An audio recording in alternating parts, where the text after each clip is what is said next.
नमस्कार दोस्तों, OCN network में आपका स्वागत है। मैं हूं ओमकार चौधरी। मेरे साथ जुड़ गए हैं अमेरिका से सीधे आदित्य सत्संगी जी। आदित्य जी, प्रणाम। बहुत प्रणाम। स्वागत है, बहुत अभिनंदन। आपको और आपके दर्शकों को वापस बुलाने के लिए बहुत धन्यवाद। आदित्य जी, ये बताइए क्या हुआ है डोनाल्ड ट्रंप को, व्हाइट हाउस को? ऐसा पहले कभी हुआ नहीं जैसा अब होते हुए देख रहे हैं। भारत में इतने राज्य हैं, चुनाव होते रहते हैं, हार जीत भी होती रहती है, लेकिन बंगाल में मोदी जी की जीत पर, भारतीय जनता पार्टी की जीत पर, व्हाइट हाउस का प्रवक्ता अगर डोनाल्ड ट्रंप की तरफ से मोदी जी को बधाई दे रहा है, तो इसके मायने समझाइए कि मायने क्या हैं। इससे पहले तो किसी राज्य की जीत पर इस तरीके से बधाई संदेश नहीं आया है डोनाल्ड ट्रंप का। क्या होता है जब आप किसी खेल में हारते हैं तो अपोजिशन पार्टी को आपको कॉन्ग्रेचुलेट करना ही पड़ता है। गेम में होता ही ऐसा। तो ये बंगाल के चुनाव सिर्फ भारत के स्टेट इलेक्शन नहीं थे, भारत का स्टेट इलेक्शन भी है एक तरीके से कि ममता बनर्जी की इतनी टेररिज्म वाली सरकार थी 10 साल से। हिंदू अभी तक अपनी आज़ादी का जश्न मना रहे हैं पूरे बंगाल में, आज भी चल रहा है, अभी भी चल रहा है। तो जस्ट शोज की क्या गवर्नेंस थी ममता बनर्जी की, और अमेरिका का इन्वॉल्वमेंट क्या था। आप देखिए कांस्टेंट, आप मीडिया आउटलेट्स देखिए, जिन्होंने इंटरनेशनल मीडिया आउटलेट्स जो कंसिस्टेंटली ममता बनर्जी के पक्ष में बोल रहे थे, एंटी बीजेपी, कि हिंदुत्व सरकार आ जाएगी, Hindutva, Hinduism is on rise. अरे आपको क्या प्रॉब्लम हो रहा है? आपके देश में तो हम नहीं बोल रहे कैथोलिज्म इज ऑन राइज और क्रिश्चियनिज्म इज ऑन राइज, लेकिन वो लिख बिल्कुल। रहे हैं हिंदुइज्म इज ऑन राइज। वैसे Hinduism is itself wrong word, Sanatan Dharma जो भी होना चाहिए, हिंदू बोलना चाहिए। तो दिस शोज की पूरी पूरी ताकत लगा दी अमेरिकन एडमिनिस्ट्रेशन ने, through Pakistan, through Bangladesh, through even China, पूरी ताकत लगा दी क्योंकि हर एलिमेंट इन्वॉल्व था यहाँ पे। और इससे हम लोग को पता लगता है बंगाल कितना इंपॉर्टेंट था इन लोगों के लिए, कि बंगाल में ऐसी सरकार रहे जिससे भारत एक तरफ से उसका दरवाजा है ही नहीं घुसने का। और the only way they could have done it is through Bangladesh and Bengal, क्योंकि बाकी जगह लोग बंगला नहीं बोलते हैं तो लोग पकड़ में आ जाएंगे। तो this this was their strategy, game plan. आप इंटरेस्टिंग थिंग देखिएगा कि स्टेट डिपार्टमेंट ने उसके पहले ही, जैसे रिजल्ट्स आने वाले थे, इलेक्शन होने वाला था, कैंपेन के समय में भी एक स्टेटमेंट दिया था कि हम लोग को ह्यूमन राइट्स देखने चाहिए बंगाल में, ह्यूमन राइट्स। सबसे बड़े ह्यूमन राइट्स वायलेशन तो हिंदुओं के हुए थे, लेकिन आपको मालूम ही है कि यूएससीआईआरएफ ने जब भी रिपोर्ट निकालता है वो हमेशा हिंदुओं को ही ब्लेम करता है, कभी मुसलमानों को ब्लेम नहीं करेगा, किसी को ब्लेम नहीं करेगा, क्योंकि वो एक नैरेटिव क्रिएटिंग एजेंसी है, सीआईए की एजेंसी है, और वो स्टेट डिपार्टमेंट के अंडर काम करती है। उसका काम ही होता है, यूएस एड और यूएससीआरएफ ये सब का साथ में काम करते हैं। उनका काम ही होता है कि जहाँ भी डेमोक्रेसी में दुनिया में उनको इकोनॉमिक इंटरेस्ट दिखाई दे, वहाँ पे इंटरफेयर करो, रिजीम चेंज करो, और साथ में अमेरिकन एजेंडा को चलाओ टू लूट द लोकल वेल्थ, जो भी उनको कॉन्ट्रैक्ट चाहिए होते हैं। और अमेरिका के इंटरेस्ट बंगाल में इसलिए था बिकॉज अमेरिकन को ऐसा लगता है कि भारत जो है चीन से लड़ेगा या लड़वा सकते हैं वो किसी तरह, और एक्सट्रीम सिचुएशन अगर बॉर्डर पे क्रिएट की जाएगी थ्रू इंटरनल केओस, तो शायद चीन अटैक कर देगा, तो भारत और चीन लड़ेंगे, और that will be the benefit for American कि उनको फिर उनको चीन से लड़ना नहीं पड़ेगा। आदित्य जी, आपको ऐसा नहीं लगता बंगाल की जीत के बाद प्रधानमंत्री नरेंद्र मोदी को डोनाल्ड ट्रंप की तरफ से जो बधाई संदेश आया है, ये एक तरीके से डोनाल्ड ट्रंप ने मोदी जी के सामने समर्पण कर दिया है, घुटने टेक दिए हैं? क्योंकि जब अतीत की घटनाओं को हम देखते हैं तो हमें लगता है कि इन्होंने कोई कमी तो छोड़ी नहीं थी। भारत को बदनाम करने की, डेड इकोनॉमी बता दिया था, 50% टैरिफ थोप दिया था, तरह तरह की पाबंदियां लगाई गई थी। H1B वीजा की लाइंस जो है वो नियम जो है इतने हार्ड कर दिए थे। इसी तरीके से चाबहार पोर्ट पर भी इन्होंने अड़ंगा लगाने की कोशिश की थी, तो भारत को नीचा दिखाने की कोशिश की थी।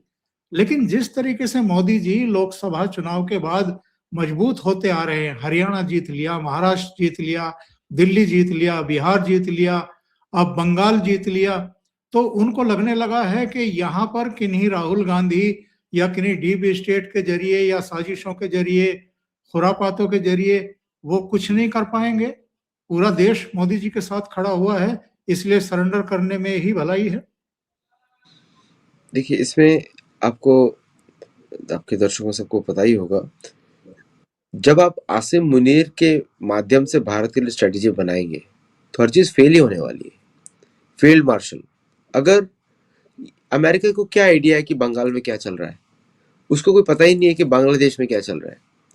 ये सारी इंफॉर्मेशन दी जाती है through Pakistan, through British intelligence, उसके बाद सीआईए के पास आती है और फिर वहाँ पे स्टेट डिपार्टमेंट को दी जाती है, फिर स्टेट डिपार्टमेंट के बाद पहुंचती है ट्रंप के पास। ट्रंप को क्या पड़ा है? तो ट्रंप को चाहिए लेवरेज। तो ट्रंप की तरफ से वो बोलता है कि मुझे, I want India on the negotiating table, some leverage you give me for the next negotiation. अब उसको ये पता नहीं है कि भारत जो है, भारत की 1.5 बिलियन लोगों का देश है। आप उस पर इस तरह का गेम नहीं खेल सकते। 3 गुना बड़ा है आपसे। कायदे से तो उत्तर प्रदेश का चीफ मिनिस्टर आपको मिलना चाहिए। उसका डेमोग्राफी और आपका डेमोग्राफी सेम आता है, वो उतना ही वोट लेता है जितना आप लेते हो। कायदे से तो ये होना चाहिए अगर डेमोक्रेसी की रियल बात की जाए, कंपेयर एप्पल्स टू एप्पल्स। लेकिन क्या है कि ये जो लेवरेज वाला जो मॉडल है अमेरिका का, वो फेल हो चुका है।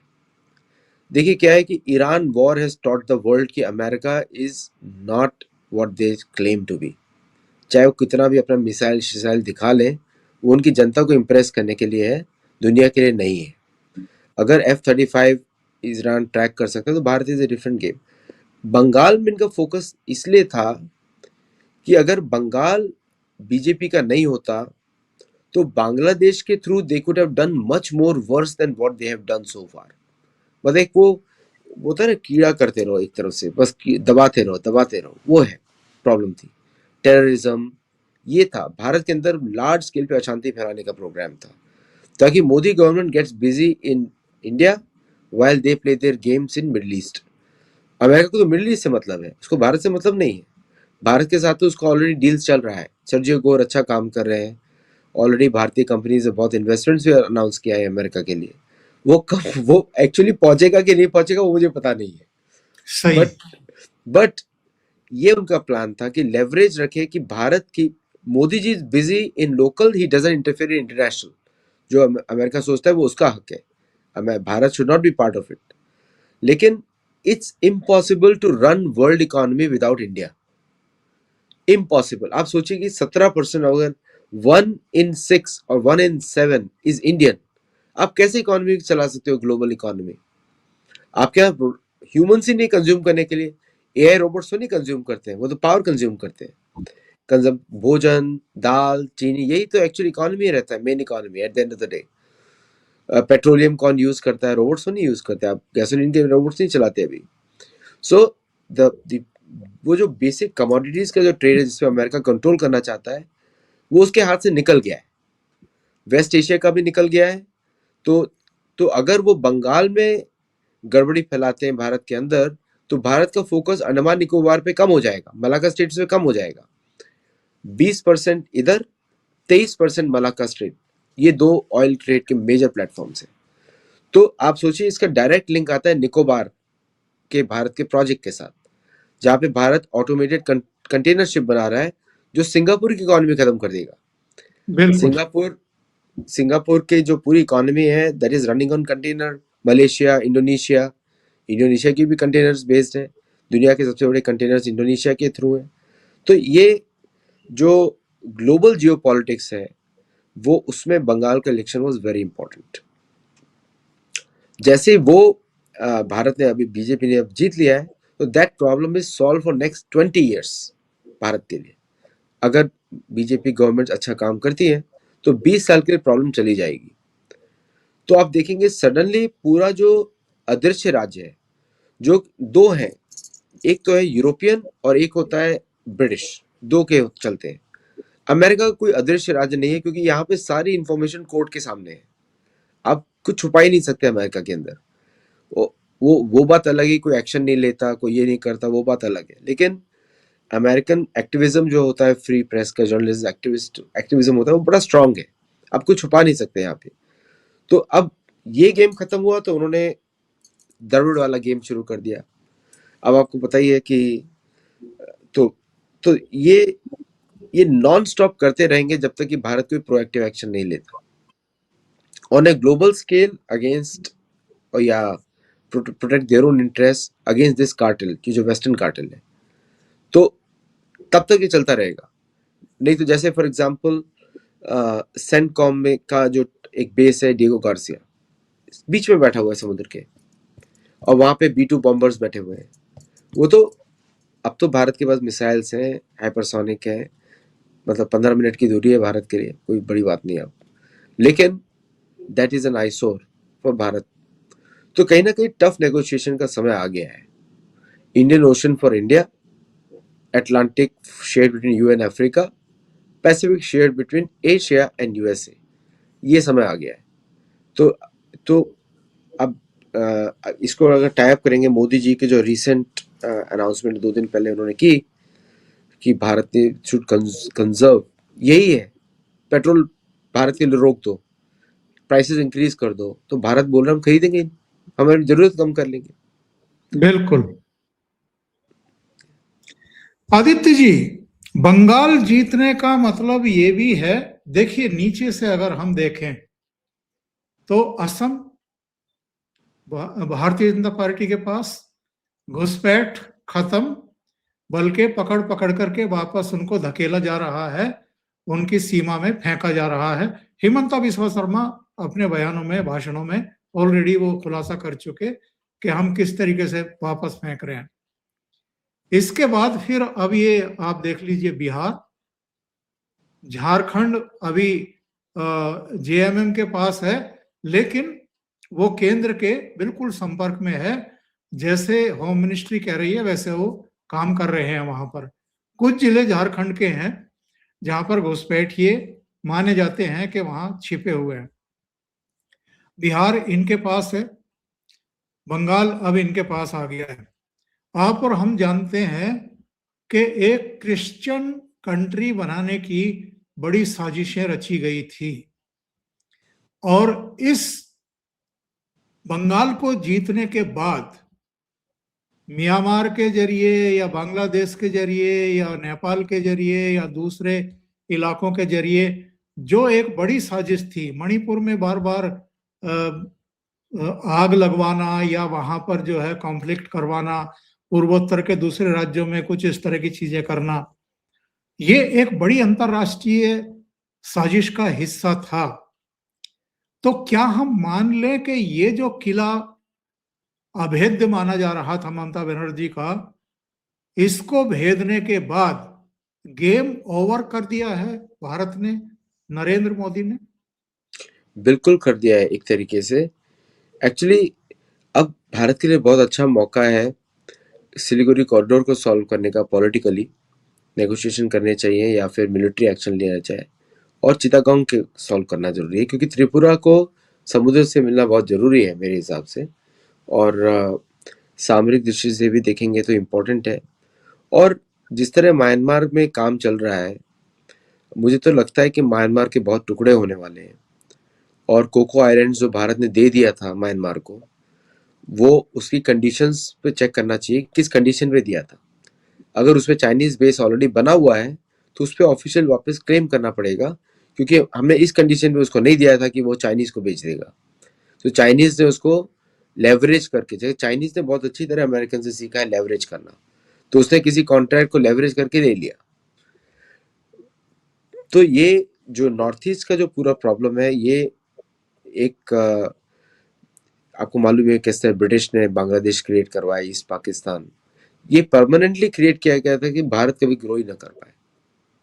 तो ये सॉल्व जो मोदी जी कर रहे हैं, आई थिंक ये उसी तरफ जा रहा है। अगले 3-4 साल में हमको दिखाई देगा कि ये बंगाल का इलेक्शन है, it has open the gates for all दो स्ट्रेटेजिक करेक्शंस, देखेगा वो। और ये जो जीत है मोदी बीजेपी की बंगाल में, it is going to solve our look east policy also. Look east policy में सबसे बड़ा हमारे जो 3 प्रॉब्लम्स हैं, एक है बांग्लादेश, दूसरा है मलेशिया, तीसरा है इंडोनेशिया। तीनों इस्लामिक कंट्रीज हैं और तीनों के तीनों इंपॉर्टेंट फोरम्स में जाके भारत के विरुद्ध काम करते हैं। जैसे इंडोनेशिया ने लिटरली, उसके प्रेसिडेंट ने एग्री कर दिया पीट हेग्सेथ के साथ, ट्रम्प के साथ, कि मलाका स्टेट पे टोल लगाएगा। ये रिपोर्ट्स आई थी, हटा दी गई, उसको फटाफट हटाई, उसको लिखा उन्होंने और डिलीट कर दिया, लेकिन वो पब्लिश हुआ था। जैसे ही वो हुआ, आपने देखा होगा कि भारतीय एजेंसीज ने किसी न किसी ने किया ही होगा, हमारे धुरंधर बहुत सारे हैं, संडे गार्जियन में आर्टिकल छपवा दिया उसके बारे में। और उसके बाद, और जैसे ही पता लगा इंडोनेशियन जनता को कि क्या करके आया, उन्होंने क्या एग्री किया था, American planes can fly into Indonesia without any approval, ऊपर से उड़ सकते हैं, बेसिस बना सकते हैं, ये डिसाइड करके आए थे डीसी में। लेकिन जैसे ही वो आर्टिकल छपा, उसकी सरकार खतरे में आ गई। ऑलरेडी उस पर बहुत करप्शन के इल्जाम है, इज ए बिलियनियर फैमिली से, बिलियनियर है वो, उसके ऊपर और भी इल्जाम आ गए, तो उसकी सरकार चलाना मुश्किल हो गया। तो वहां पे हमने, जैसे भारतीयों को बड़ा अच्छा लगेगा, हमने भी दूसरों की सरकारें बदलने की कोशिश करी है। तो ये एक्टिव इंस्टेंस दिखाई देता है। इंडोनेशिया की सरकार भारत ने हिला दी। उसके बाद that was only article, 1 article, उसके ऊपर इतने प्रदर्शन हुए इंडोनेशिया में, 100 से ज्यादा प्रदर्शन आपको दिखाई देंगे जगह जगह पे कि इंडोनेशिया को बेचा जा रहा है। That got reversed. तो Bengal was the only last option. मुझे ऐसा लगता है इसके बाद अमेरिका के पास कोई और चारा नहीं है other than promoting terror through Pakistan and through Bangladesh. इसलिए आपने देखा होगा 26 लोग, कुछ पाकिस्तान पासपोर्ट, उनके पासपोर्ट के भी नाम छप गए सोशल मीडिया पे इस समय, नंबर तक छप गए, और they were inside Bangladesh to discuss some trade. Pakistan क्या ट्रेड करेगा उसके साथ? अगर भारत इस समय फ्लाइट्स ऊपर से ना जाए, रोक लगा दे, सब बंद, पाकिस्तान बांग्लादेश सब रिलेशन बंद, कहाँ से आएंगे? चाइना से आएंगे। सो आई थिंक ये अभूतपूर्व इलेक्शन है। मुझे लगता नहीं कि इसके बाद से अमेरिकन इन्वॉल्वमेंट होगा इस तरफ। सेंट मार्टिन तो भूल जाए अमेरिका। सही कह रहे हैं आदित्य जी, बहुत बहुत धन्यवाद जुड़ने के लिए, इतना समय निकालने के लिए, और बहुत महत्वपूर्ण मुद्दों पर चर्चा करने के लिए। चर्चा तो आपसे लंबी कर सकते थे, लेकिन अगले शो की तैयारी करनी थी। बहुत बहुत धन्यवाद आपसे जुड़ने के लिए। Thank you so much. Thank you. नमस्कार। नमस्कार।